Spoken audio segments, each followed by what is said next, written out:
pasear una efigie de un Cristo para que llueva. Bueno, resulta que en Barcelona sacaron a pasear a un Cristo con el objetivo de que lloviera. Ya sé, ya nos reímos el otro día de los que el episcopado español dijo cómo rezar para que lloviera. Y algunos creerán que llovió porque rezaron. Pero bueno, la historia es la siguiente. En el casco histórico de Barcelona, el Santo Cristo de la Sangre, siempre les da por lo sanguinario, recorrió después de 80 años las calles del casco histórico en una procesión para pedir la lluvia frente a la sequía que atenaza a Cataluña desde hace meses. Y esta es la procesión en cuestión, la procesión que sale desde la Basílica de Santa María del Pi, cosa que no ocurrió desde 1945, y recorrió las calles de Ciutat Vella, la ciudad vieja, el casco histórico de Barcelona, en una rogativa para pedir la lluvia, y llovió. Bueno, eso cuentan. No es así. Es muy bueno, me encantó. El sábado fue el día más lluvioso de los últimos 6 meses, dijo, con casi 100 litros por metro cuadrado en la zona norte de Montseny. La zona norte de Montseny no está en el centro de Barcelona, pero en Barcelona llovió todo el día, con una tregua que coincidió con el momento de la procesión. Mira, no. Primero que nada, si llovió antes, y sales en procesión para pedir que llueva, pues ya para qué, ¿no? Pero no hubo una tregua en el momento de la procesión, sino que hubo una procesión en el momento en que dejó de llover.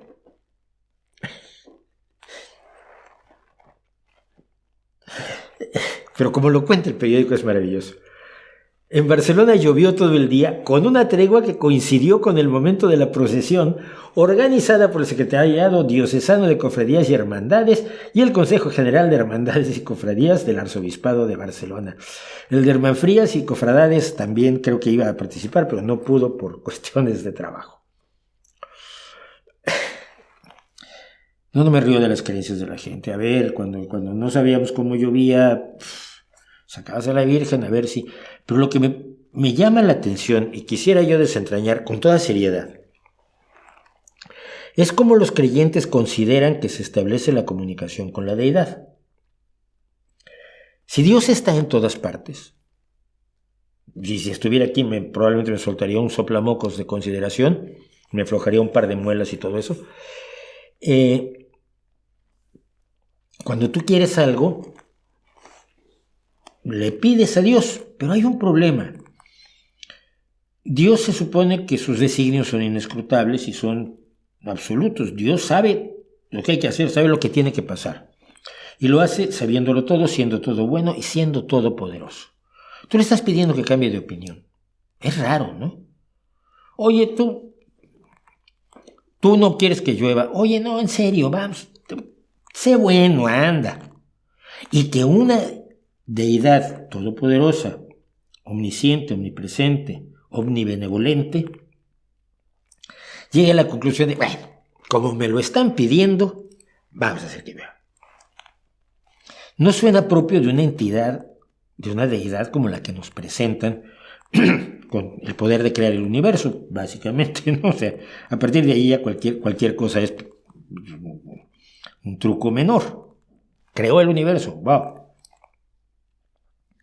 Pero si todos nos reunimos y pedimos, es más fuerte, es más posible que convenzamos a Dios. Bueno, ya si partiste de la premisa de que se puede torcer la voluntad de Dios con una oración, pues la oración de muchas personas igual aumenta la potencia de convencimiento de la oración.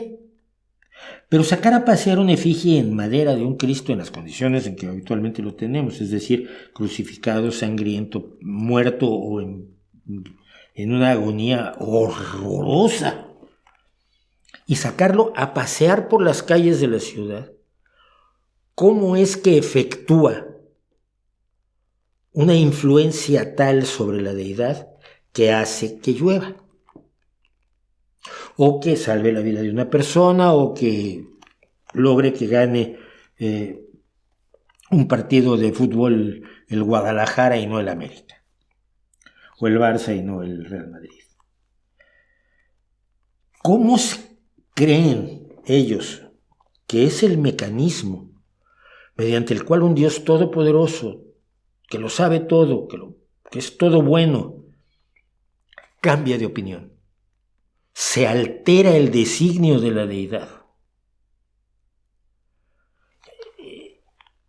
Por un lado, a mí me parece una falta de respeto al concepto mismo que has generado de la deidad. Yo no tengo ninguno, pero al que tú has generado me parece una falta de respeto. Y segundo, me parece que falta una mecánica. ¿Cómo se da eso? ¿Cuál es el proceso mediante el cual la oración hace que la deidad haga o deje de hacer, o cambie? ¿Puede cambiar la deidad o el destino está escrito? Yo no lo sé, pero mi hijo me preguntaba, hablaba con mi hijo del tema hoy. Hablábamos del tema del suicidio, no me acuerdo por qué. Y entonces, sí, porque hablábamos de Van Gogh, porque vamos a ir a ver unos cuadros de Van Gogh. Y hablábamos de que se suicidó, y por qué se suicidó, porque sentía que era una carga financiera para su hermano que acababa de tener a su hijo y tal y cual, pero que entonces esa iglesia maravillosa de Auvers-sur-Oise, que pintó, es una gloria de iglesia, no le quiso hacer un funeral porque se había suicidado, y el suicidio es un pecado mortal. Y entonces, bueno, otra iglesia le hizo un pequeño funeral en otro pueblo, y luego ya lo enterraron primero en el asilo de Auvers-sur-Oise, ya luego su cuñada unió a él y a su hermano, los enterró juntos, si mal no recuerdo, en París. Entonces mi hijo preguntaba por qué era pecado el suicidio. Yo le decía, porque se considera que el dueño de tu vida, el que te dio la vida, es Dios, y por lo tanto solo Él puede decidir cuándo termina tu vida. Tú no puedes imponerte a la decisión de Dios suicidándote. Estás yendo en contra del dueño de tu vida, el único que tiene derecho a decidir. Pero entonces viene el problema de que si Él decidió que tú te suicidaras, si Él lo decidió, entonces estás haciendo su voluntad, porque no puedes actuar en contra de la voluntad de Dios. Lo puede todo, es omnisciente, omnipotente y omnibenevolente. Si no quiere que te suicides, no te suicidas. Si te suicidas es porque quiso, entonces fue su voluntad. Y mi hijo me miraba como, ajá, es lo que creen. Es lo que me gustaría que ocasionalmente algunos se pusieran a pensar cuando pasean efigies de madera para que llueva.